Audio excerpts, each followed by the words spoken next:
초대교회 당시 사람들의 경제 상황은 어떠했을까요? 그 당시 경제 상황을 구체적으로 기록한 자료는 없습니다. 다만 여기저기 파편처럼 흩어진 것을 통해 짐작할 수 있습니다. 가난한 과부는 자신의 전 재산 2렙돈을 헌금하였습니다. 2렙돈은 얼마나 될까요? 당시 노동자의 하루 품삯은 한 데나리온이었습니다. 한 데나리온은 64고드란트였고 렙돈은 그 고드란트의 절반에 해당합니다. 그러니까 2렙돈은 한 고드란트입니다. 현재 대한민국 돈으로 환산하면 얼마나 될까요? 2021년 최저 시급은 8,720원입니다. 하루 8시간 일한다고 계산하면 약 7만원 정도 됩니다. 그렇다면 2렙돈은 약 1,000원에 해당합니다. 가난한 과부가 마지막으로 하나님께 바친 헌금은 1,000원이었습니다. 예수님께서 5,000명을 먹이실 때 제자들은 200데나리온이 될 거라고 계산하였습니다. 그렇다면 1인당 식대는 25분의 1 데나리온입니다. 약 1,750원이죠. 남자가 매일같이 날품을 팔아서 벌어온 돈 7만 원으로 가족들이 얼마나 먹을 수 있을까요? 당시는 현대와 달리 핵가족 시대가 아니라 대가족 시대입니다. 그들은 자녀를 많이 낳는 것이 하나님의 복이라고 생각했습니다. 기본적으로 자녀가 5, 6명이 되었습니다. 그렇다면 한 가족이 8명이라고 계산하면 하루 3끼에 식비로만 42,000원 정도 듭니다. 문제는 일거리가 날마다 있지 않다는 사실입니다. 포도원 품꾼 비유에서 알 수 있듯이 대부분의 사람은 일거리가 없어서 허덕이었습니다. 게다가 그들은 이중 과세를 당하였습니다. 로마 식민 지배하에 있었기에 세금 부담이 엄청나서 수입의 20%가량을 세금으로 바쳤습니다. 게다가 예루살렘 성전을 중심으로 한 종교세, 이를테면 11조나 성전세 같은 것으로 최소 10% 이상 바쳐야 했습니다. 그러니 초대교회 당시 사람들의 경제 생활은 말 그대로 처참하였습니다. 예수 시대의 예루살렘의 경제 상황을 상세히 서술한 요아킴 예레미야스의 책이나 슈테게만 형제가 쓴 초기 그리스도교의 사회사를 읽어보면 부자들과 권력자들 빼고는 모두 절대 빈곤에 시달렸습니다. 그들은 옷 2벌이 없었습니다.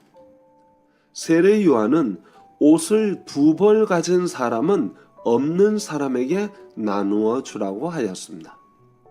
그건 당시 사람 중에 벌거벗고 사는 사람이 있다는 것을 뜻합니다. 물론 벌거벗었다는 말은 겉옷이 없다는 뜻입니다. 이러한 상황은 초대교회 시대라고 달라지지 않았습니다. 그리스 문필가인 루키아노스는 당시 수공업자들을 이렇게 묘사했습니다. 이른 아침부터 저녁까지 허리를 펴지 못할 정도로 수고하고 노력하는데도 그런 고된 노동을 통해 얻는 것은 거의 없었다. 부자들은 고아의 푼돈을 강탈하였고 가난한 사람의 집을 빼앗고 한 벌 옷마저 빼앗았습니다. 당시 이스라엘의 강도와 도적이 들끓었던 이유는 바로 이런 사정 때문입니다. 사람들이 정말 먹고 살기 힘들어지면 극단적인 선택을 하기 마련입니다. 폭동과 반란입니다. 기록에 의하면 이스라엘에는 끊임없이 반란이 일어났습니다. 거짓 메시아가 등장하고 열심당은 칼을 품고 다니면서 폭동을 주도했습니다. 부정과 부패로 얼룩지고 경제적 불평등이 극심해지면 혁명 세력이 등장하여 세상을 갈아엎자는 논리가 등장합니다. 소위 해방신학입니다. 억압에서 해방을, 불평등에서 평등을, 폭력에서 자유를 외칩니다. 문제는 이러한 외침은 협상이나 평화의 도구가 아니라 전쟁의 도구입니다. 내가 지금 죽게 되었으니 죽기 살기로 싸우려고 할 때 나오는 논리입니다. 공산혁명이 바로 이러한 사회적 불평등과 부조리한 구조를 이용한 정치혁명입니다. 그들이 정권을 잡으면 그때부터 가차없는 피해 숙청이 시작됩니다. 이것이 바로 세상에서 말하는 해방, 평등, 자유의 숨은 논리입니다. 어제까지의 약자가 오늘은 강자가 되어 전에 강자가 자신들에게 했던 악행을 그대로 되갚아 주는 것입니다. 여기에 초대교회는 전혀 다른 반응을 보였습니다. 초대 예루살렘 교회는 먹을 것을 서로 나누었습니다. 믿는 사람이 다 함께 있어 모든 물건을 서로 통용하고 또 재산과 소유를 팔아 각 사람의 필요를 따라 나눠주며, 오해하지 말아야 할 것은 초대교회 교인 중에 부자가 이렇게 했다는 뜻이 아닙니다. 물론 바나바나 아나니아 같은 부자가 있긴 했지만 절대 다수는 절대 빈곤에 시달리는 가난한 성도들이었습니다. 그러니까 사도행전은 부자들의 적선과 구제와 봉사를 기록한 것이 아니라 가난한 성도들의 섬김과 봉사를 기록한 것입니다. 독일의 신학자 게르트 타이센은 초대교회의 모습을 이렇게 말하였습니다. 가난한 이들 중에서 가장 가난한 이들은 단순히 자선의 수혜자가 아니라 자선의 주체로 활동했다. 콩 한쪽이 있는 사람은 그것을 나누어 굶주린 사람에게 주었습니다. 심지어 초대교회에 금식이 널리 퍼졌는데 그것은 굶주리는 형제를 먹이기 위하여 자신이 굶었다는 뜻입니다. 그들은 하나였습니다. 사도 바울은 그렇게 하나된 교회를 향하여 말했습니다.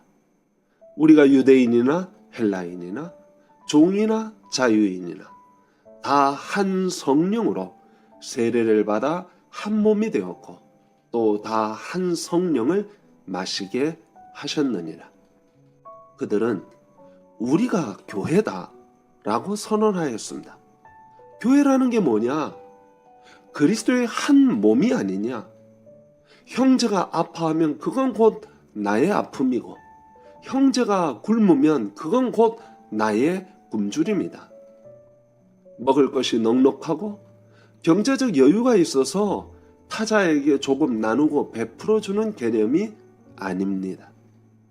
그건 로마 사람들이 즐겨하는 행위입니다. 가난한 사람, 밑에 사람을 경제적으로 도와줌으로써 자기의 정치적 힘을 과시하고 자기의 세력을 규합하는 일입니다. 누가 얼마나 많은 사람을 먹여 살리느냐에 따라 그들의 발언권과 세력이 큰지 적은지를 판가름할 수 있습니다. 그러나 초대교회는 로마인들이 하는 방식을 전혀 따르지 않았습니다. 그들은 하나님 나라 윤리를 따랐습니다. 그것을 한마디로 표현하면 우리가 교회다. 우리는 그리스도의 한 몸이다. 우리는 하나님의 백성이요 하나님의 자녀들이다 입니다. 초대교회는 공산당이 선동하는 혁명 논리에 동의하지 않았습니다.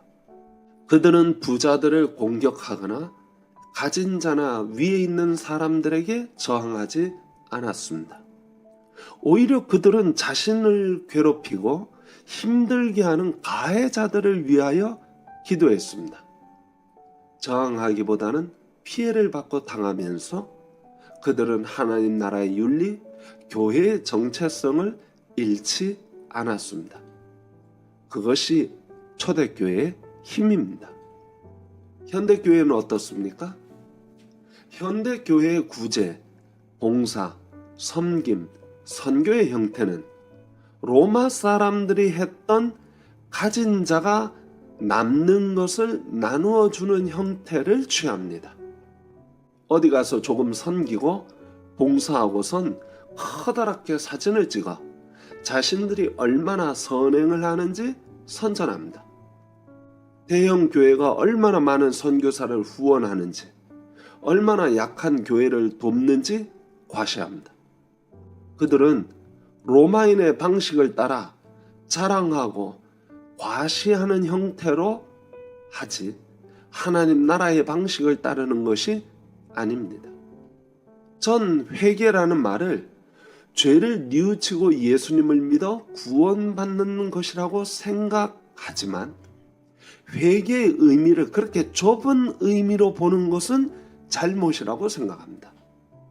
회개는 지금까지 가지고 있는 세상의 가치관, 세상의 논리, 즉 로마인들의 논리나 혁명 세력의 논리를 과감히 버리고 하나님 나라 논리, 하나님 나라 가치관, 하나님 나라 복음으로 완전히 방향 전환하는 것이 곧 회개입니다.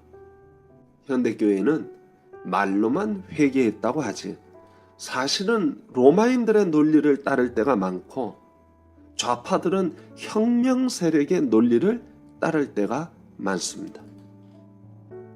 우리도 초대교회처럼 우리가 교회다 라는 자부심, 자긍심, 정체성을 회복할 수 있기를 소망합니다. 교회의 교회됨의 회복이 진정 필요한 때입니다. 감사합니다.